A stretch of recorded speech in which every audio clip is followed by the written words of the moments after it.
Hello everyone, I am Jonathan, also known as the Pc Genie, and my pocket watch says it is time for a collaboration.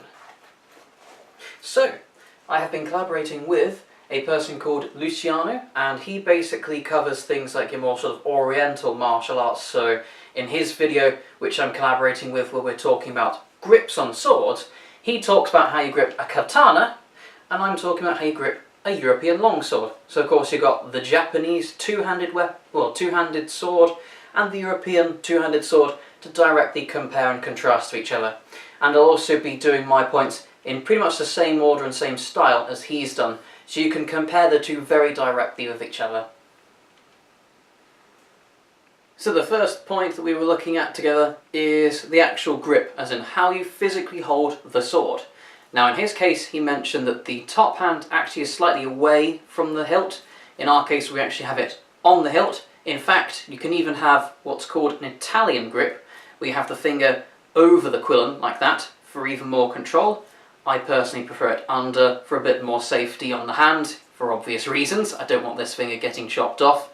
And the bottom hand, although I heard one particular club in a video saying that you shouldn't hold the pommel, I have looked at things like Fiore de la Berry's treatises, and looking at those pictures, it shows very clearly that in nearly all cases you're actually holding your hand, the bottom hand, on the pommel, or at least around that sort of area. And that's just simply because of leverage. Yes, if I have my hands tight together like this, I can still physically move the sword and deliver things like cuts and thrusts. But I'm making an unnecessary difficulty for myself in how they're basically resisting against each other and not helping very much. Whereas, further apart, I've got more leverage. With my top hand pushing and my bottom hand pulling, I can have the maximum leverage and easily deliver a snappy cut.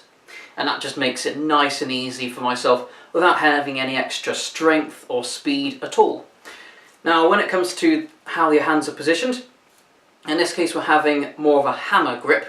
So rather than what Luciano was saying about how people would use swords like sabres almost in European swords, that only actually applies to sabres themselves, or things like back swords, or maybe even things like rapiers. When it comes to things like arming swords and long swords of the medieval period, we have it in more of an ordinary hammer grip.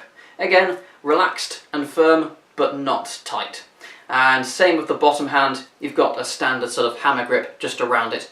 That just makes it nice and easy, it's secure, and you can open your hands and do various movements to adapt as you're doing the swings.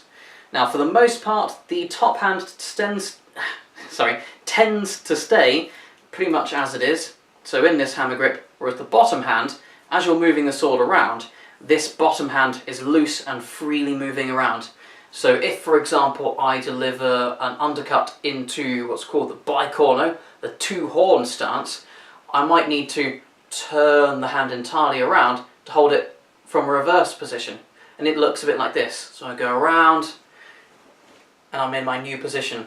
And notice how my hand is like this, not like that anymore.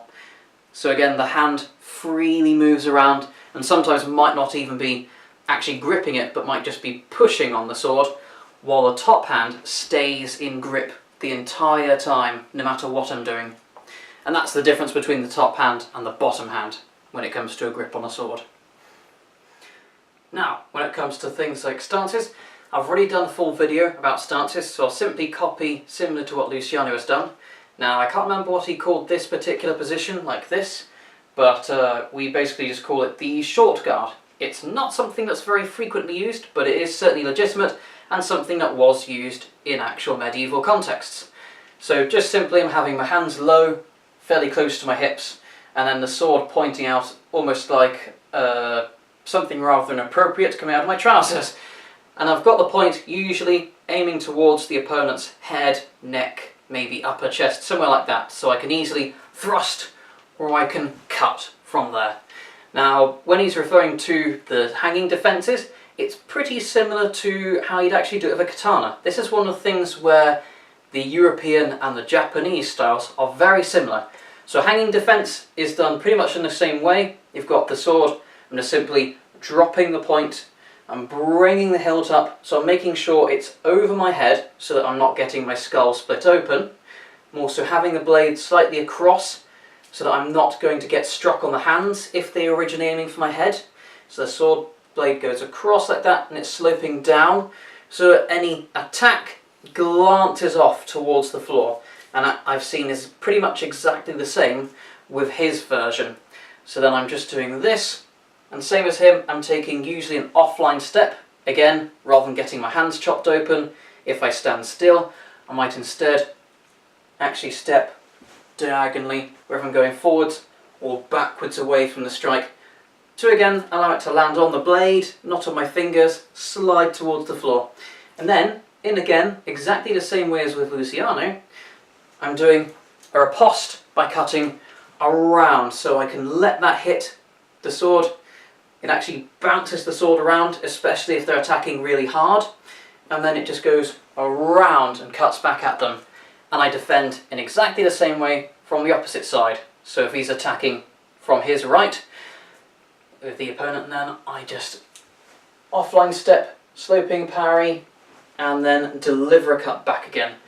And that was backwards. I'll show you forwards, so this way, and then boom. And that's one of the ways that you can parry and then riposte with a sword. So again, although there are differences in things like the grips, the actual core things like doing a sloping parry, doing a riposte, those basic sorts of cuts and defences are almost identical between the two. So I hope you found that useful, and please do watch Luciano's video for comparing and contrasting to how my style is with a European sword, and hope you enjoyed it. See you in the next video. Cheers guys!